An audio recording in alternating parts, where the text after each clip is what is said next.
Our people swear that we good. But God said that that's a lie. How you good, but you don't want to keep nothing that God says. Right. Read. And killing and stealing. Sus, how you doing, sus? How you doing? Come here real quick. How you doing? What's your name? What you think we out here doing? You think we just out here yelling at the people because we don't got nothing to do? What you think we out here doing? Bring it out. You believe in the Bible? You believe in God? How you think God is looking at the blacks and Latinos in the heavens? Bring it out. I'm going to read it. I want you to listen good. I'm going to bring it down a notch so you can understand the message that we're trying to convey. Read this. It's the book of Hosea, chapter 4, verse 1. Hear the word of the Lord, ye children of Israel. Now, the Bible refers to the Latinos and the Negroes as the house of Israel, right? You consider yourself African American?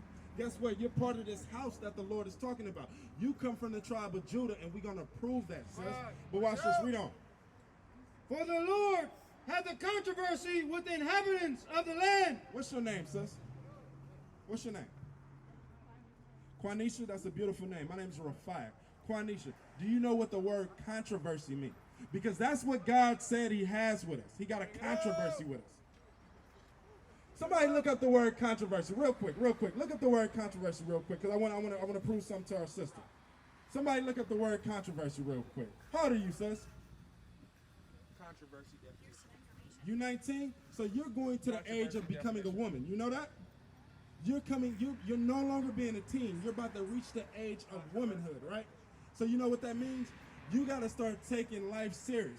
And the way that you take life serious is you got to take God serious. Because God is the one that's going to instruct us in the ways of life. So watch this. Read this real quick. Definition of controversy. Disagreement. Typically when prolonged and heated. Disagreement. God got a disagreement. Because we've been giving God's laws, and for the longest we've been breaking God's laws to the point where he in the heavens and he can't stand the sight of us. Why? Because instead of us acting godly, we acting like niggas. Watch this. Read it again. Hear the word of the Lord, ye children of Israel. Say with me. Come on. For the Lord hath a controversy with the inhabitants of the land. So God got a problem with all the lands. Wherever the 12 tribes live at, he got a problem with them. Read. Because there is no truth, nor mercy, nor knowledge of God in the land. Because there's no truth, which is God's commandments, no mercy, we kill one another. We got dysfunctional households. We got domestic violence taking on. When we go to school, we fight one another. We ain't fighting the people that put us in the condition. Aren't we fighting our people? What school you go? Or what school you went to?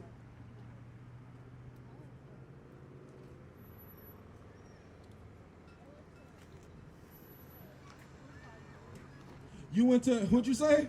What'd you say? So you went to a school called Jerusalem, right? Guess what? That's a heavy point. Huh? You said Jerusalem or Dewey? Oh, Dewey. I thought you said Jerusalem. All right, so at Dewey, right, when they had school fights, right, who typically was on the yard fighting? Was it white people fighting white people? Chinese people fighting Chinese people? Or was it Latinos fighting Latinos and Negroes fighting Negroes? God's saying, he's sitting back and saying, because guess what? It starts as fighting, and then guess what? Once you become an adult like how you are, what does it escalate to? What does it turn up to be? It starts off as fist fights, right? Then when we become grown, what does it evolve to? It evolves to killing. And this is what God is talking about. Read it again. By swearing and lying and killing. And what? And killing. God said, look, he up here examining the whole thing. He said, man, I'm mad at my people because they killing one another. They not keeping the commandments of God. And therefore, God is allowing us to get jacked up. God is allowing us to get jacked up. Jump down to verse 6. Verse 6. My people are destroyed for lack of knowledge. You ever examine, you from Oakland, right? Why do you think it's ghettos in our communities? You got family outside of Oakland? You don't got no family outside of Oakland? Okay, so I got family outside of Oakland, right? Guess what? I go from Richmond to another ghetto, to another ghetto, to another ghetto. Because guess what? God said, read it again. My people are destroyed for lack of knowledge. Our communities are destroyed because of lack of knowledge. The knowledge is God's commandments. Now, do you believe in God? What you think he look like? He look Latino. Okay, let me see real quick. Watch this. Let's back up real quick. So you're saying that he looked like this guy right here, right? Okay. So if God looked like this, then who is this guy? That look like somebody's uncle, huh? Watch this. Read that one more time. It's the book of Hosea, chapter. And you believe that, right? That's what God looks for. When you send up your prayers, you imagine you talking to that dude, right? Right. Read it again. Chapter 4, verse 6. My people are destroyed for lack of knowledge. Says, that's not God. That's not God. That's the people that brought us into slavery. That's the people that had their hand in why we're in the ghettos as of today. That's not God. And we're going to read in the Bible what God looked like. Read. Because thou hast rejected knowledge, will also reject thee. Or God said when we reject this Bible, when we reject the truth of this Bible, God said he will reject us. And that's what you see in these last days. God is rejecting us. That's why you got he's an alcoholic. You got auntie that's strung out on heroin. You got our mothers that don't have no father in the household because we don't got the God, we don't have the laws of God. Therefore, he rejected our communities. Watch this. Family. How you doing, folks? Oh, I'm doing good. All praise to the Most High. This is my sister. What's your name again, sis? So the next topic we're about to dive into is what does the Messiah look like? And then we're going to jump from what the Messiah looks like to what God looks like. Because in order for us to change our image, we got to have an image of what our Creator looked like, right? Watch this, sis. Listen good. Revelation chapter 1, verse 1, real quick. Now, I'm going to ask you the same question. Sis, what did you say God looked like? Point to her real quick. She said God looks Latino. I ain't a Latino guy. That's a white guy. That's a Caucasian. Latinos originally was black just like us. It wasn't until conquistadors came over here, raped them, and then tarnished their pigment. But originally, they were black people. My brother right here, he's Latino, or they would call him Latino, but he's he's just as dark as you. So that's not a Latino. They lack pigment. Watch this. Read this real quick. Revelation 21. This is the book of Revelation, chapter 1, verse 1. Bring it out. The revelation of Jesus Christ. So this is the revelation, the revealing of Jesus Christ. Jesus Cristo. What did he look like in the scriptures? Read. Go ahead. His head and his hairs were white like wool. So listen good, because we're reading what the Messiah looked like. Read it again. His head and his hairs were white like wool. You see my brother right there, Uriel, stand up real quick. Look at this texture, right? That's woolly textured hair. Right. Before they was calling our hair nappy, they called it woolly. Right. We reading in the Bible that Christ had nappy, woolly hair. Read it again. His head and his hairs were white like wool. Why you think our sisters, I'm going to deal with you, but I'm dealing with you as well too. Oh, yeah. Why you think our sisters, why you think they get the weaves? Why they get the Brazilian breeze? Right here, They get the, right here at the, look at the imagery. Look at the imagery. Why you think our sisters get that? Bring it out. You said what? Because our hair is nappy, right? Now, do you love that hair? Do you love that natural hair? Be real, keep it real. Somewhat on good days, the reason why we don't love our hair is because we have not been taught how to love ourselves. Right. Once we learn how to love ourselves, we'll learn how to take care of our hair. Because the Messiah said, read it again. His head and his hairs were white like wool. We don't love the hair that God gave us, but God got the same hair. Right. God got the same hair. And if the hair is good enough for the Creator, why it ain't good enough for the creation? Shalom, Israel. This is Bishop Nathaniel. I want you to know that you can view all our Sabbath classes live on IUIC TV. That's right, I said on IUIC TV. Download the app today.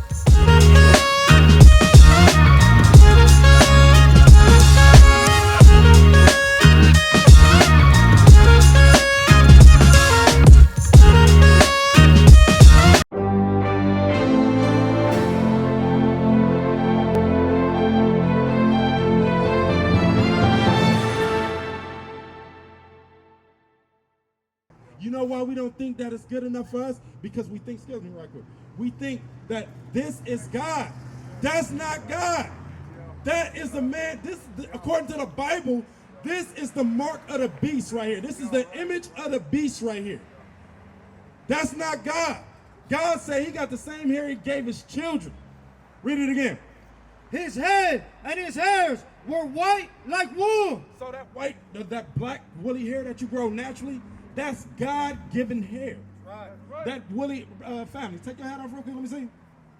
Well, I ain't got no. We're going to grow it out. We're going to grow it out. Don't worry about it. We're going to grow it out. We're going to grow it out. Watch it out. Watch this. Read on. Read on. As white as snow. So Christ's hair was white and woolly all over. Read. And his eyes were as a flame of fire. And the whites of his eyes was red like a flame of fire. Read. And his feet. Now it's going into his skin complexion, sis. What's your name again? Juanisha. Juanisha? Quanisha. So, Quanisha, is it fair to say that the same color as your feet is the same color as the rest of your body? Might be a little lighter because you got your socks out on or whatever, but it's the same color, right? Watch this. Let's read the color of Christ's body. Read this again. And his feet. And his skin complexion. Read. Like unto fine brass. Like unto fine brass. What's your name? Zamadre. What color is brass? The element, the metal. What color is brass? We know what silver is. What color is brass? Help him out, OG. You said what? You said what? Speak up, speak up. A goldish color, kind of like your skin, kind of like my brother right here, kind of like you right here. So Christ's skin complexion was like brass. Read it again. And his feet like unto fine brass, as if they burned in a furnace. You put that brown brass in a furnace, what color is it going to turn? You put brown brass in an oven, what color is it going to turn? I give it to you again. You put white rice in an oven, what color is it going to turn? It's going to turn dark gold, very dark. So according to the Bible, Christ had white woolly hair, red eyes, and he looked like burnt brass. Right. Would he look like this, or would he look more like that man right there? More like that man right there. Right. More like that man right there. Now I got a question, right? According to the Bible, Christ is a white man or a black man? He a black man, right? Now, if they lied about the image of Christ, you don't think they'll lie about his message? Absolutely. Because if you're willing to change the image, why not change the whole message as a whole? Who do you think Christ came for? I got a question for you, OG. Who do you think Jesus Christ, the black Messiah, came for? Who is us? Who is us? I mean, us black folks. I mean, not I'll put it like this. people of color. I Do just you say think Christ people came of for color. everybody in the world? You said no. That's a, What? I would think, yeah. Let's get the Bible. Now it's time to let the Bible talk. Matthew chapter 15, verse 24. This is the message that we're trying to get to our people. Because a lot of our people, we love everybody except our own people because we think Christ loved everybody. But Christ didn't love everybody. Christ didn't love everybody. Watch this. Matthew 15 and 24. It's the book of Matthew, chapter 15, verse 24. But he answered and said, I am not sent, but unto the lost sheep of the house of Israel. So Christ, the black Messiah, he only came for the lost sheep of the house of Israel. Why are we lost? Because we went through cargo slave ships. We went through slavery. And when we went through slavery, they changed our nationality. Guess what? They say, what is it called? Life, what is it, Affleck or something like that? Like it fights identity theft, right? And if you get caught with identity theft, you get a long time in jail, right? Guess what? They were the first identity thieves. When we went into slavery and we was discontinued from our heritage, they said that they're the Jews and we're just Gentiles. But watch this. Truth is coming in the earth right now. I'm going to show you what the Jews look like. Jeremiah 14:2. Bring it out. Watch this, watch this.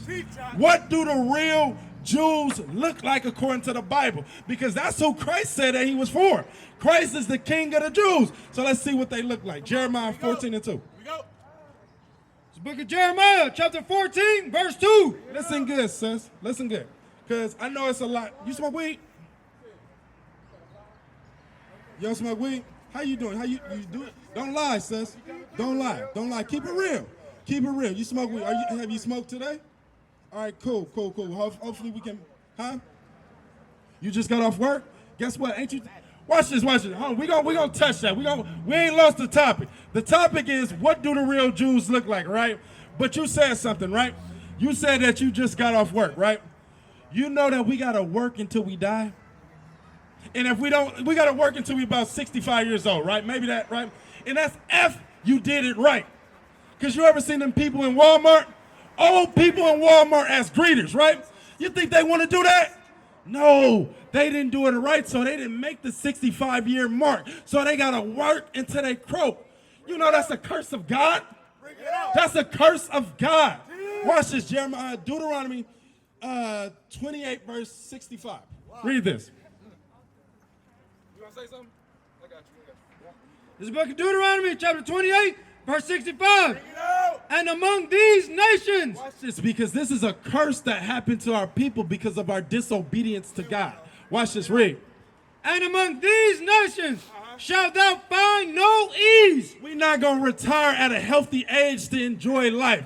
God said we would not have no ease. I know it ain't registering now because you're young, but it's going to get to a point where you realize, damn, I don't got no ease. Right. If I don't work, I get evicted. If I get evicted, I'm homeless. Right. If I'm homeless, I can die on these streets. That's a curse of God. What is a nation? Nation is family. Nation is community. Nation is men leading by example. Nation is women's support. Nation is children with role models. Nation is unity. Nation is you.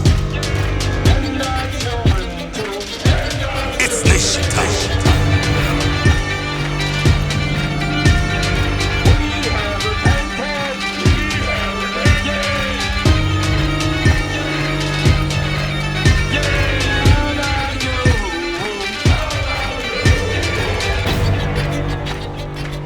And finally, my brethren, be strong in the Lord